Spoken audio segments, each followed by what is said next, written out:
નમસ્કાર મિત્રો, સ્વાગત છે તમારું મારી ચેનલમાં. હું છું રાજેશ અને તમે જોઈ રહ્યા છો અમરીશ ફૂડવેર. ચાલો મિત્રો, આજનો એક ધમાકેદાર વિડીયો શરૂ કરીએ. ચાલો વિડીયો પૂરેપૂરો જોઈ લઈએ. મિત્રો, આજે આપણે સ્ટાર ફ્રૂટનો જ્યુસ બનાવીશું. સ્ટાર ફ્રૂટને કમરક પણ કહેવામાં આવે છે, કમરંગા પણ કહેવામાં આવે છે. અને આ ફળ કેટલાક ઔષધિ ગુણો ધરાવે છે. આ ફળમાં વિટામિન બી, ફાઇબર જેવા પોષક તત્વો છે અને જેના કારણે આ જ્યુસ પીવાથી ખોરાકનું પાચન બહુ સારી રીતે થાય છે.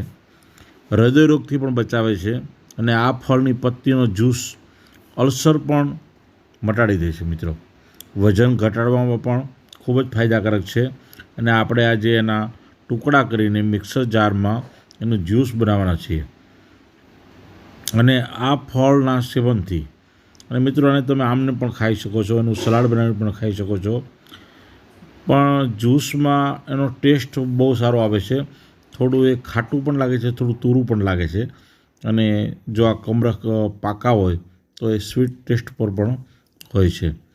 રોગ પ્રતિકારક શક્તિ વધારે છે મિત્રો, ઇમ્યુનિટી પાવર વધારે છે, ઓછી કેલરીવાળું છે અને ખૂબ જ ગુણકારી ફળ છે. કોલેસ્ટ્રોલને સંતુલનમાં રાખે છે. અને મિત્રો, એ આસાનીથી અવેલેબલ છે. આપણી એ લોકલ શાક માર્કેટમાં, ફળ માર્કેટમાં આસાનીથી મળી જાય છે. અને એનો ભાવ પણ ખાસ હોતો નથી મિત્રો. તો તમે અત્યારે જો આ શિયાળાની સિઝનમાં આ ફ્રૂટ મળે તો તમે એનો એકવાર જ્યુસ બનાવીને પી જજો. અને એમાં પાણી પણ એડ કરવાની જરૂર નથી, કારણ કે પાણીથી ભરપૂર હોય છે મિત્રો. આપણે ફક્ત આના ટુકડા એડ કર્યા છે અને તમને દેખાય છે કે અત્યારે એકદમ સરસ જ્યુસ બનીને તૈયાર થઈ ગયું છે. તો આ રીતે આપણે એક મોટી ગળણી વડે અને ગાળી નાખીશું. આને તમારે જો એન્જોય કરવા માટે પીવું હોય ને તો અંદર ખાંડ અથવા તો ખાંડની ચાસણી નાખીને પણ તમે પી શકો છો.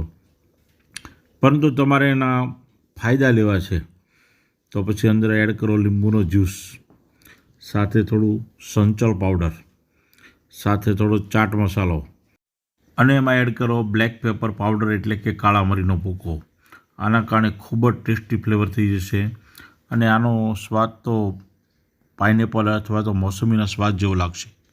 વારંવાર પીવાનું મન થશે. તો આ રીતે આપણે લીંબુનો રસ એડ કરી દઈએ અંદર, કારણ કે આપણું જ્યુસ તૈયાર છે. થોડો સંચળ પાવડર એડ કર્યો છે, થોડું મીઠું એડ કર્યું છે અને હવે એને ગ્લાસમાં કાઢી લઈએ. એકદમ મોસંબીના રસ જેવું આ કમરખનું જ્યુસ દેખાય છે. સ્વાદમાં પણ ખૂબ જ સરસ ખાટું મીઠું છે, થોડું ગળ્યું પણ છે. અને સાથે આપણે અને મિત્રો, આ સ્ટાર ફ્રૂટ શિયાળામાં વધારે જોવા મળે છે.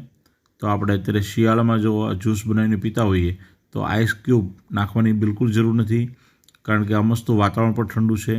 તો આને સ્ટાર ફ્રૂટના ટુકડા વડે ગાર્નિશ કરી દઈશું. થોડો બ્લેક પેપરનો પાવડર પણ છાંટી દઈશું. અને મિત્રો, આ શક્તિશાળી પીણું આપણું બનીને તૈયાર થઈ ગયું છે મિત્રો. બાળકોને પણ પીવડાવો, વડીલોને પણ પીવડાવો મિત્રો. ખૂબ જ સ્વાદિષ્ટ આ પીણું તમે જરૂરથી ટ્રાય કરજો. અને મિત્રો, તમને મારો વિડીયો ગમ્યો હોય તો મારા વિડીયોને લાઇક કરજો, વધારે ગમ્યો હોય તો સબસ્ક્રાઈબ કરજો. આનાથી પણ વધારે ગમ્યો હોય તો તમારા તમામ મિત્રોને આપણો વિડીયો શેર કરજો. આવી જ રીતે આપણે મળતા રહીશું નવા વિડીયો સાથે.